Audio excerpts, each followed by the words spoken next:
Hello बच्चों, मैं doctor Sunita Nandal कक्षा 12th के लिए अभिव्यक्ति और माध्यम पुस्तक जो है उसका पत्रकारीय लेखन के विभिन्न रूप और लेखन प्रक्रिया चैप्टर लेकर आई हूँ। इसकी कई वीडियो हम पहले देख चुके हैं। आज स्तंभ लेखन के बारे में पढ़ेंगे। इससे पहले वीडियो में हमने संपादकीय के बारे में पढ़ा था। आज स्तंभ लेखन के बारे में पढ़ेंगे। स्तंभ लेखन क्या है, स्तंभ लेखन के उदाहरण, कैसे छापा जाता है, कैसे प्रकाशित होता है, कौन लिखता है।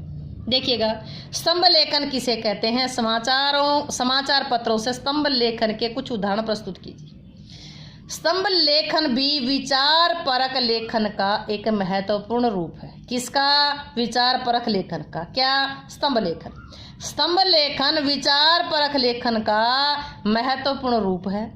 किसी वरिष्ठ पत्रकार अथवा लोकप्रिय लेखक को समाचार पत्र का नियमित स्तंभ लिखने का दायित्व सौंप देता है। किसी वरिष्ठ पत्रकार अथवा लोकप्रिय लेखक को समाचार पत्र का नियमित स्तंभ लिखने का दायित्व सौंप देता है। डेली वो उसी में लिखेगा, उसी की जिम्मेदारी सौंप दी जाती है उसको। लेखक अपनी इच्छा अनुसार किसी विषय का चयन करके उस पर अपने मौलिक विचार लिखता है। जो स्तंभ लिखने वाला है, टॉपिक उसका अपना होगा और विचार उसके क्या होंगे? मौलिक होंगे, वास्तविक होंगे। स्तंभ में हमेशा लेखक के अपने विचार व्यक्त होते हैं तथा साथ ही उसका नाम भी दिया जाता है। लेखक लिखने वाला कौन है उसका नाम भी दिया जाता है और उस लेखक के अपने मौलिक विचार होते हैं, उसके अपने विचार होते हैं। कुछ स्तंभ इतने लोकप्रिय हो जाते हैं कि लेखकों के नाम जाने पहचाने बन जाते हैं और उस समाचार पत्र के साथ जुड़ जाते हैं। प्राय अनुभवी लेखकों को ही स्तंभ लिखने का अवसर प्रदान किया जाता है, परंतु स्तंभ लेखनकार का जागरूक होना नितांत आवश्यक है। वह जिस किसी विषय पर स्तंभ लेख लिखता है उसे उसकी समुचित जानकारी होनी चाहिए। उस विषय की उसे समुचित जानकारी होनी चाहिए। अब मैं आपको अभिव्यक्ति के, संपादकीय और स्तंभ लेखन के कुछ एक उदाहरण दिखाऊंगी। ये देखिएगा, ये आज का न्यूज़पेपर है, इसमें लिखा है अभिव्यक्ति। क्या लिखा है? ये इसमें अभिव्यक्ति लिखा हुआ है। ये आज का 15 जुलाई का दैनिक भास्कर का पेपर है।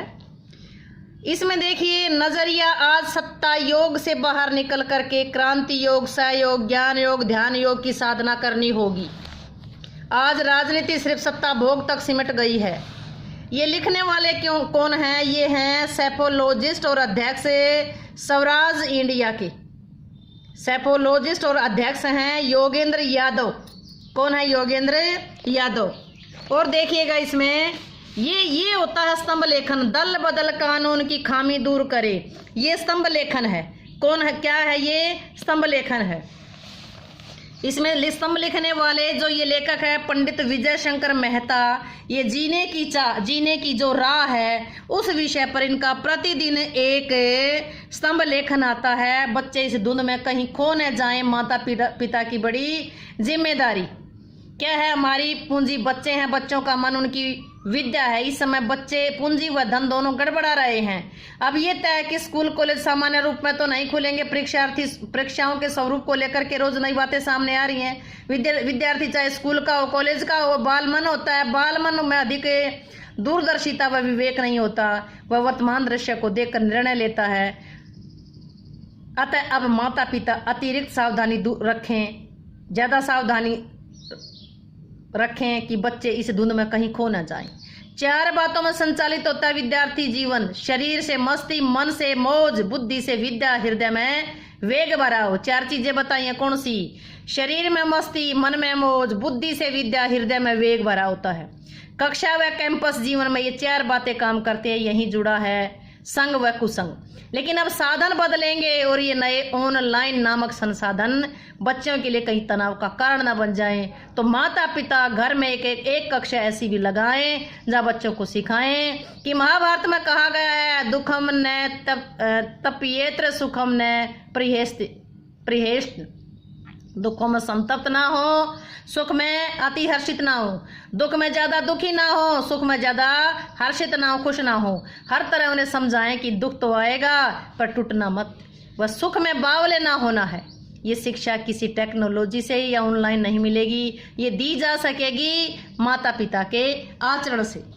इसी प्रकार एक ये फिल्म समीक्षक है जयप्रकाश चौक से, इनका भी स्तंभ लेखन आता है, हीरा चोरी या हीरा की उदंतिया, इनका फिल्मों के बारे में आता है, आज की कहानियों से रिलेटेड होता है, बहुत ही ज्ञानवर्धक होता है। एक यहाँ देखेंगे सुर्खियों से आगे, आखिर देश में क्या कई अच्छी योजनाएं जमीनी स्तर पर सफल नहीं हो पाती हैं। आखिर देश में क्या अच्छी योजनाएं जमीनी स्तर पर सफल नहीं हो पाती हैं। ये था मोदी के विचारों की असफलता के पीछे कौन है।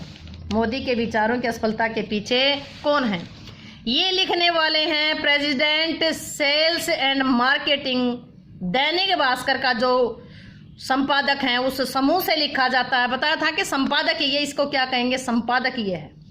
ये जो पूरा पेज है ये अभिव्यक्ति वाला है, ये पूरा संपादकीय होता है। इसमें क्या होता है, संपादकीय होता है और स्तंभ लेखन होता है।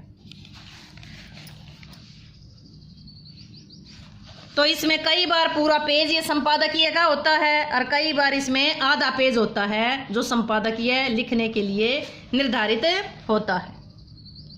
स्तंभ लेखन का एक और उदाहरण देखिए, अगर तुमने सही ढंग से सचमुच जीवन जी लिया तो मृत्यु से नहीं डरोगे।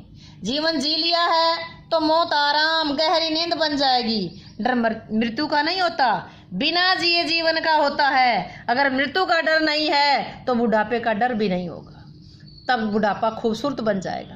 तब तुम्हारे होने, तुम्हारी परिपक्वता, तुम्हारे विकास का शिखर हो जाएगा।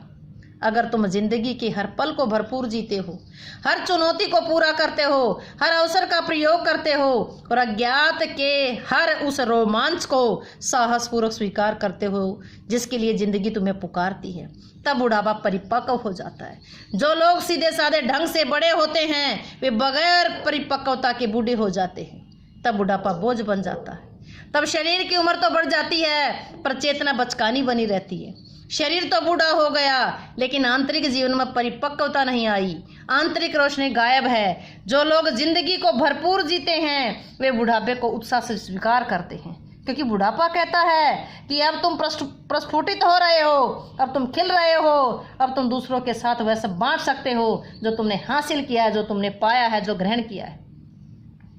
बुढ़ापा बेहद खूबसूरत है क्योंकि सारा जीवन इसके इर्द गिर्द घूमता है। ये शिखर होना चाहिए। शिखर न शुरुआत में हो सकता है ना जीवन के मध्य में हो सकता है। ऐसा होगा तो जीवन तकलीफों से भर जाएगा, क्योंकि शिखर जल्दी प्राप्त कर लिया जाता है तो अब सिर्फ उतार ही हो सकता है। चोटी पर, ऊंचाई पर जल्दी पहुंच गए तो उतरना ही है। अगर तुम सोचते हो कि युवावस्था शिखर है तो 35 की उम्र के बाद तुम उदास हो जाओगे, अवसाद तुम्हें घेर लेगा, फिर तुम खुश कैसे हो सकते हो। इसलिए पहले कभी नहीं सोचते कि बचपन या जवानी शिखर है। शिखर अंत तक की प्रतीक्षा करता है। अगर जीवन का प्रवाह सही तरीके से होता है तो तुम एक शिखर से और भी ऊंचे शिखर तक पहुंचते हो। मृत्यु जीवन का अंतिम शिखर है, उत्कृष्ट है, चरम सीमा है। जब तुम छोटे बच्चे थे तभी से समझौते करते आ रहे हो। छोटी और तुच्छ चीजों के लिए तुमने अपनी आत्मा गंवा दी। तुमने अपने आप की बजाय कोई और होना गवारा कर लिया। यहीं से तुम अपना रास्ता भटक गए। माँ तुम्हें कुछ बनाना चाहती थी, पिता तुम्हें कुछ बनाना चाहते थे, समाज तुम्हें कुछ बनाना चाहता था। तुम वह सब बनने को तैयार हो गए, फिर तुम नहीं रहे और तभी से तुम कोई और होने का ढोंग कर रहे हो। तुम इसलिए परिपक्व नहीं हो सकते क्योंकि वह कोई और परिपक्व नहीं हो सकता, वह मिथ्या है। अगर मैं मुखौटा पहन लूं तो वह मुखौटा परिपक्व नहीं हो सकता। वह निष्प्राण है। मेरा चेहरा परिपक्व हो सकता है, मुखौटा नहीं हो सकता। तुम सिर्फ तभी परिपक्व हो सकते हो जब तुम अपने आप को स्वीकार करो, अपना जीवन अपने हाथ में लो। तब अचानक तुम अपने भीतर ऊर्जा का विस्फोट देखोगे। जिस क्षण तुम ये फैसला करते हो कि चाहे जो कीमत हो, अब मैं कोई और नहीं, जो मैं हूं वही जीऊंगा, उसी क्षण तुम में बड़ा बदलाव दिखेगा। तो ये क्या था, बुढ़ापा सुंदर होगा जब जीवन का शिखर बने। ये दैनिक जागरण समाचार पत्र का स्तंभ लेखन था। उम्मीद है कि आप अच्छे से समझे होंगे। अगर समझे हों तो वीडियो को लाइक करें, शेयर करें, चैनल को सब्सक्राइब करना ना भूलें।